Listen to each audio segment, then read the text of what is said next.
لیکن ڈاکٹر اسرار جیسا جید عالم دین، حکیم سعید جیسا محب وطن اگر انہیں ایجنٹ قرار دے رہا ہے اور کہہ رہے ہیں کہ اس کو آگے اسی لیے لایا جا رہا ہے کہ وہ ان کے مفادات کا تحفظ کرے گا، یہ بات 25 سال قبل وہ دونوں کہہ رہے تھے، اور یہ بات آسانی سے ہضم ہونے والی نہیں ہے۔ آخر انہوں نے ایسی بات کیوں کہی؟ ان کا اس کے ساتھ کوئی دیکھیے کوئی سیاسی ذاتی عداوت نہیں تھی، کوئی سیاسی اختلاف نہیں تھا، لیکن ان دونوں نے اسے یہودی ایجنٹ قرار دیا۔ چلے ان دونوں کو چھوڑیں، آپ آئیے عبدالستار کی طرف۔ ایدی صاحب جیسی محب وطن شخصیت شاید ہی کوئی ہو، ان جیسا سماجی ورکر شاید ہی پوری دنیا میں کوئی ہو، ساری زندگی پاکستان کی خدمت کی، الفاظ ختم ہو جائیں گے لیکن ان کی خدمات کا تذکرہ ختم نہیں ہوگا۔ وہ کیا کہتے ہیں، ان کا انٹرویو موجود ہے، وہ کہتے ہیں کہ میرے پاس جنرل امید گل، یہ وہی امید گل ہے جو افغانستان میں جس نے فساد برپا کیا، امریکہ کی خدمت کی، کروڑوں ڈالر کمائے، اور اس کی کرتوتوں کا صلہ آج بھی ہم بھگت رہے ہیں، پورا ملک دہشت گردی کی لپیٹ میں ہے۔ ہاں، تو وہ کہ لکھتے ہیں کہ یہ دونوں میرے پاس آئے اور انہوں نے آ کر کہا کہ بے نظیر کے بارے میں بیان دو کہ وہ تمہیں تنگ کرتی ہے، بتا مانگتی ہے، اگر نہیں دے گی تو ہم تمہیں اٹھا کر لے جائیں گے، تمہیں اس کی قیمت ادا کرنی پڑے گی، تم اغوا بھی ہو سکتے ہو۔ تو عبدالستار یعنی وہ عبدالستار کہتے ہیں کہ میرے کندھے پر بندوق رکھ کر بے نظیر کا تختہ الٹانا چاہتے تھے۔ ایدی صاحب نے یہ باتیں پھر بے نظیر کو بتائی، پھر وہ لندن چلے گئے اور اس کے بعد واپس آئے، اور واپس آ کے پھر انہوں نے یہ انٹرویو دیا۔ آپ مجھے بتائیے کہ یہ جو شخص آج گلی گلی چیخو پکار کر رہا ہے کہ جعلی بیانیاں بنا کے میرے خلاف سازش ہوئی، حالانکہ عدم اعتماد ہوئی تو سازش کون سی ہو گئی، ایک ووٹ زیادہ ہے تو میرے خلاف سازش ہوئی۔ یا آپ یہ دیکھیے کہ عبدالستار کس بڑے راز سے پردہ اٹھا رہے ہیں کہ میرے پاس آیا ہے کہ سازشی کردار ادا کرو اس کے سیاسی نظام کو سبوتاژ کرنے کے لیے، تو یہ خود بہت بڑی سازش میں ملوث رہا ہے اور سازشی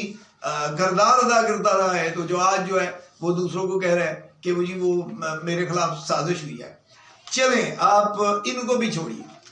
عبدالستار کو بھی چھوڑیے، حکیم سعید صاحب کو بھی چھوڑیے، ڈاکٹر اسرار صاحب کو بھی، ڈاکٹر اسرار احمد کو بھی چھوڑیے، اب ڈاکٹر عبدالقدیر کے بارے میں آ جائیے۔ ڈاکٹر عبدالقدیر کے بارے میں آپ دیکھیے، محب وطن ہے، ہالینڈ میں جس زمانے میں ان کی کتاب پڑھیے، پاکستان میں اس وقت 35,000، ان کو ہالینڈ میں 35,000 سیلری ملتی تھی اور پاکستان میں 3500 سیلری پہ وہ سب چھوڑ چھاڑ کے پاکستان میں آئے، اور دیکھیے وہ اس کی پوری آپ کتاب پڑھیے، آپ کو پتہ لگے گا کتنا بڑا محب وطن ہے۔ وہ کیا لکھتے ہیں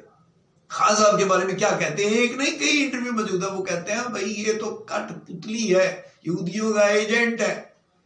اس کو لانچ اس لیے کیا گیا ہے کہ پاکستان میں جو سیاسی عدم استحکام لایا جائے، ملک کو کمزور کیا جائے، اداروں کو کمزور کیا جائے۔ یہ ڈاکٹر عبدالقدیر کہہ رہا ہے، میں نہیں کہہ رہا، یہ ڈاکٹر عبدالقدیر کہہ رہا ہے۔ اگر کسی کو ویڈیو کلپ چاہیے تو میں بھیج دوں گا، میڈیا میں مل جائیں گے، آپ لکھیے وہاں پہ عمران خان ڈاکٹر عبدالقدیر، سب کچھ ہی سامنے آ جائے گا۔ اچھا چلے ڈاکٹر عبدالقدیر کو بھی چھوڑیے، آگے چلیے۔ علامہ خادم حسین رضوی صاحب عاشق رسول، آپ ان سے سیاسی اختلاف کر سکتے ہیں، لیکن میں سمجھتا ہوں کہ آج نوجوانوں کے دلوں میں جو رسول اللہ صلی اللہ علیہ وسلم کی محبت کی جو شمع ہے اس کو جلا بخشی ہے علامہ خادم حسین رضوی نے۔ وہ کیا کہتے ہیں بڑے سخت الفاظ میں، وہ کہتے ہیں یہ یہودیوں کا ایجنٹ ہے، یہودیوں کا داماد ہے، بکواس کرتا ہے، یہ اس کا صرف اور صرف مقصد ملک کو کمزور کرنا ہے۔ یہ میں نہیں کہہ رہا اپنے پاس سے کہ آپ مجھے گالیاں نکالتے پھریں، یہ علامہ خادم حسین رضوی صاحب فرما رہے ہیں، ان کے ویڈیو لیکچرز موجود ہیں، ایک نہیں 20۔ چلیں آپ اس کو بھی چھوڑیے، آپ آ جائیے جماعت احمدیہ کے سربراہ مرزا منصور صاحب کی طرف۔ وہ کہتے ہیں کہ جب تحریک انصاف بنی تو اس وقت میں پاکستان میں تھا، اور تب میں پاکستان میں جماعت احمدیہ کا ناظم اعلیٰ تھا۔ اس وقت خان صاحب نے ایک آدمی کو ہمارے پاس بھیجا اور کہا کہ ہمیں ووٹ دیں، جب ہم اسمبلی میں جائیں گے تو آپ کا حق آپ کو لے کر دیں گے۔ اور بعد میں خان صاحب کے کئی بیانات ہیں جس میں انہوں نے یہ کہا ہوا ہے کہ وہ جو 23 دن جس پر اسمبلی میں بحث ہوتی رہی وہ آرڈر پاس ہوا تو وہ ہم جو ہے پتہ چلانا چاہیے، قوم کا فرض ہے کہ کون اس کے پیچھے تھا اور ہم اس کو واپس کریں گے، اور انہوں نے کوشش بھی کی۔ آگے چلیے، بات ذرا اور واضح ہوتی چلی جائے گی۔ آگے چلیے، اسرائیلی جو نیتن یاہو کے بعد پرائم منسٹر آیا، نیتلی شاید اس کا نام ہے، اس کا انٹرویو ہے یوٹیوب پہ، وہ کہتا ہے انٹرویو دیتے ہوئے کہ اسرائیل پاکستان کو پہلے دن سے ہی اپنا دشمن سمجھتا ہے۔ وہ کہتا ہے کہ اسرائیل کے اگر دشمنوں کا ذکر کروں تو پاکستان کا شمار نمبر 1